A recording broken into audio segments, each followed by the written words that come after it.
Alright guys, I'm going to show you a couple different ways here to rig one of my favorite baits, and that's just a Zoom Super Fluke. There's a ton of different ways you can rig this thing, and they all give it a little different action, and they all have their time and place. Probably the most common way is just using a EWG style hook here. That's a TK110. But I'm here to tell you that's not the hook you want to use.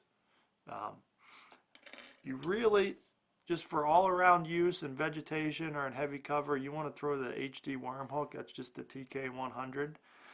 You get a better hookup ratio because you got more gap here compared to an EWG, and you got a little more distance here between the shank and the point.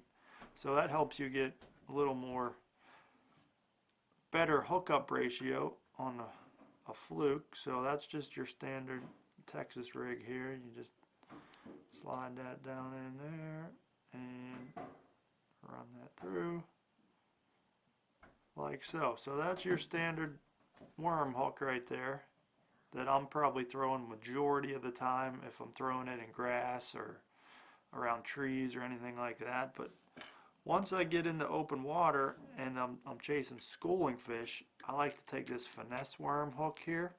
It's a 5/0, and you just rig this up straight through the back,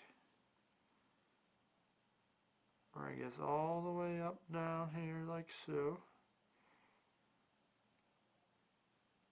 and then slide this up here. You can put a little dab of super glue there if you want. It helps hold the bait up, but then you just want to leave that eye out a little bit.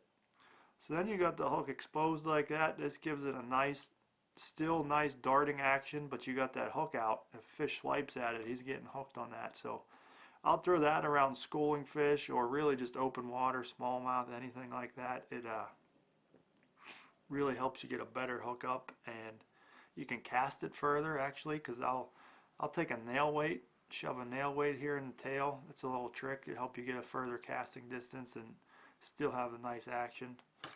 And then another way to rig it here, which will give it a completely different action, is this is just the Trokar drop shot hook, TK150, and I will just take it right here and just give it a little nose hook, just like that. And what that does is make it fall head first, and it just looks like a dying bait fish. Just gives it a whole different type of action. You can fish this one a little slower, and it's just a little secret of mine to help you get a couple more bites when they won't fully commit to the Texas rig or the open hook here with the finesse worm hook. You can try this nose hooking it, and maybe that head down falling will get them commit to it. So try them out.